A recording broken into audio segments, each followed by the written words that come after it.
Baik, selamat siang. Perkenalkan, nama saya Kristina Sinta. Saya dari kelas Manajemen Pagi C. NIM 1810416752. Baik, pada kali ini saya ingin membuat sebuah video, yaitu tugas struktur membuat video dalam mata kuliah ALB. ALB, analisis bisnis, yaitu tentang carilah materi analisis bisnis lingkungan internal dan eksternal. Dosen pengampu Pak Adi Mursalin. Baik, sekarang saya ingin membacakan sedikit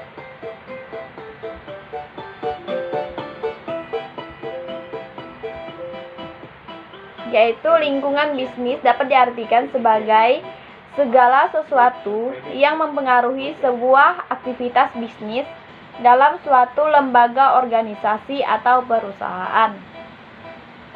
Faktor tersebut dapat dibagi ke dalam dua kategori, yaitu faktor dari dalam perusahaan, yaitu internal, serta faktor dari luar perusahaan, yaitu eksternal. Penjelasannya, lingkungan eksternal merupakan faktor di dalam perusahaan yang dapat mempengaruhi sebuah aktivitas bisnis. Secara sederhana, faktor dalam lingkungan internal terdiri dari yang pertama, sumber daya atau bahan baku, yang kedua, kapasitas perusahaan, dan yang ketiga, keahlian utama perusahaan. Penjelasannya yaitu lingkungan internal, yang pertama, sumber daya atau bahan baku. Bahan baku yang digunakan untuk produk bambu speaker ini adalah bambu asli yang didapatkan dalam perkebunan bambu di daerah Wado, Kabupaten Sumedang. Dan yang kedua ialah kapasitas perusahaan. Perusahaan yang akan dijalankan memiliki beberapa kapasitas yang meyakinkan, seperti kapasitas pembuatan, agar produk yang dibuat bisa memuaskan pelanggan atau konsumen yang membutuhkan produk tersebut. Dan kapasitas perusahaan juga menjamin kualitas barang yang akan diperjualbelikan.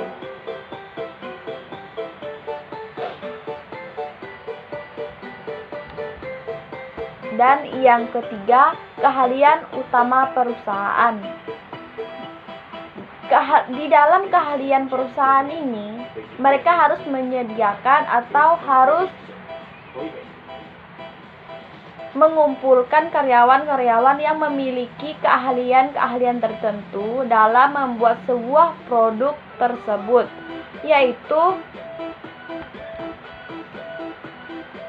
dengan membuat, misalnya di dalam sebuah ruangan yang sangat elegan, agar keahlian mereka bisa dikeluarkan dan mereka bisa melakukan keahlian dan fokus kepada keahlian-keahlian mereka tersendiri.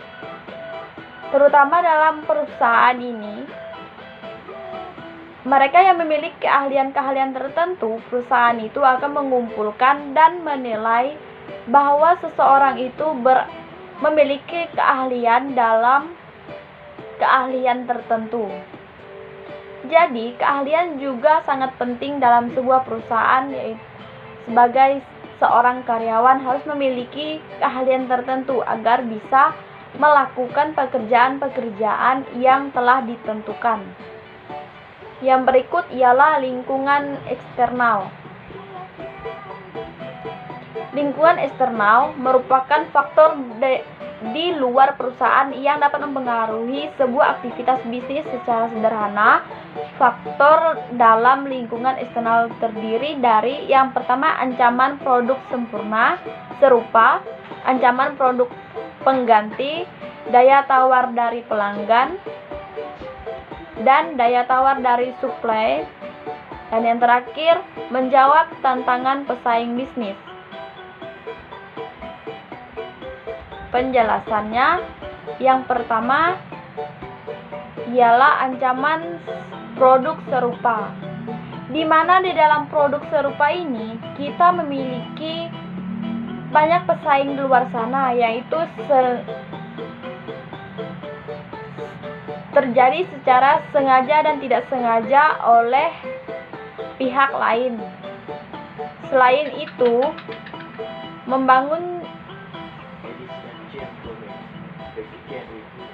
kita tidak pernah tahu bahwa produk yang kita jual atau yang kita miliki itu sudah dimiliki oleh perusahaan lain, yaitu serta eksis dalam berbagai kesempatan pameran produk dalam negeri yang berskala nasional untuk memperkenalkan produk dan ide yang kita miliki, agar kita tidak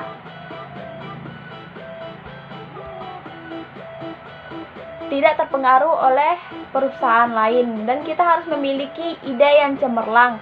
Walaupun produk yang kita tawarkan serupa dengan perusahaan lain, maka kita harus berusaha bagaimana agar produk ini bisa terlihat berbeda dengan produk yang lain. Misalnya kita menyebutkan keunggulan-keunggulan atau kita menambahkan keunggulan sedikit di dalam produk kita tersebut atau kelebihan dari produk yang lain. Yang berikut adalah ancaman produk pengganti, yaitu di mana di sini saya ingin memberikan sebuah contoh seperti speaker tanpa listrik. Ini bukan pertama kali dicetuskan oleh perusahaan. Sebelumnya telah ada perusahaan aksesoris serupa yang dapat memperkerakan suara smartphone untuk digunakan dalam ruangan menggunakan kayu. Namun harga kayu yang sangat mahal membuat produk ini menjadi pilihan tepat dalam memenuhi permintaan pasar.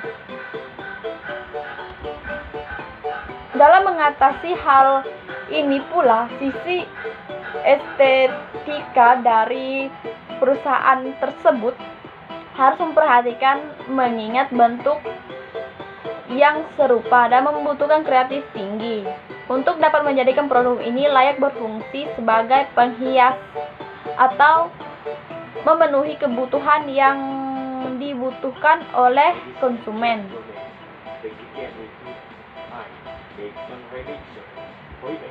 Yang berikutnya ialah daya tawar dari pelanggan.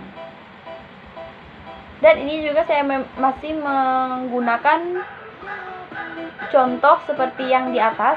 Seperti produk tadi, tentunya pada step awal menjadi produk yang pertama, memperkenalkan produk tersebut bebas listrik yang beredar di pasar lokal.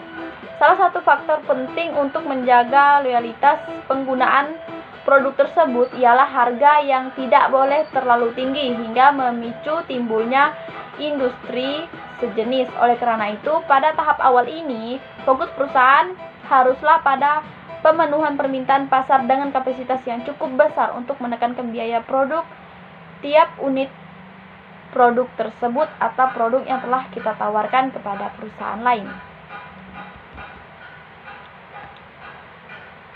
Kita juga harus memperhatikan keseimbangan suplai dan demand agar harga produk yang beredar di pasar tidak membuat pelanggan beralih pada produk lain. Dan yang berikutnya ialah daya tawar dari suplai. Penggunaan untuk barang-barang yang telah ditawarkan bukan alokasi umum industri tersebut. Hal ini dikarenakan kebutuhan material atau kebutuhan individu yang telah konsumen inginkan. Oleh karena itu, dapat beberapa alternatif pilihan supply yang bisa digunakan, yaitu pemasukan bahan karena kualitas pemesanannya yang tidak terlalu signifikasi dengan angka produksi kuantitas produk yang telah kita gunakan. Mengenai hal ini penting diperhatikan dalam mencari supply yang dapat menyediakan produk-produk yang kita butuhkan, karena fungsi estetika yang juga harus terpenuhi dalam produk yang telah kita tawarkan kepada perusahaan lain. Yang terakhir ialah menjawab tantangan pesaing bisnis. Dalam pengembangan bisnis yang telah kita lakukan, harus menjawab tantangan dari pesaing bisnis terkait dengan memasukkan inovasi-inovasi baru untuk memenuhi fungsi produk yang kita tawarkan. Salah satu strategi lain adalah mengemaskan iklan atau mengadakan iklan atas produk yang kita punyai, yang kita miliki, mengedepankan kelas ilegal serta mengangkat isu penghematan dengan membeli produk kita ini. Sedangkan perhatian di kalangan masyarakat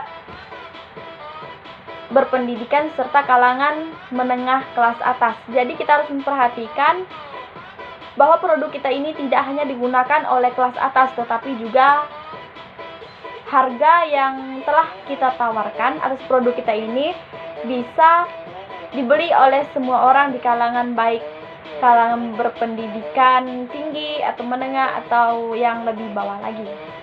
Sekian yang bisa saya jelaskan tentang lingkungan bisnis internal dan eksternal. Kurang dan lebihnya saya mohon maaf. Terima kasih atas perhatiannya. Selamat siang.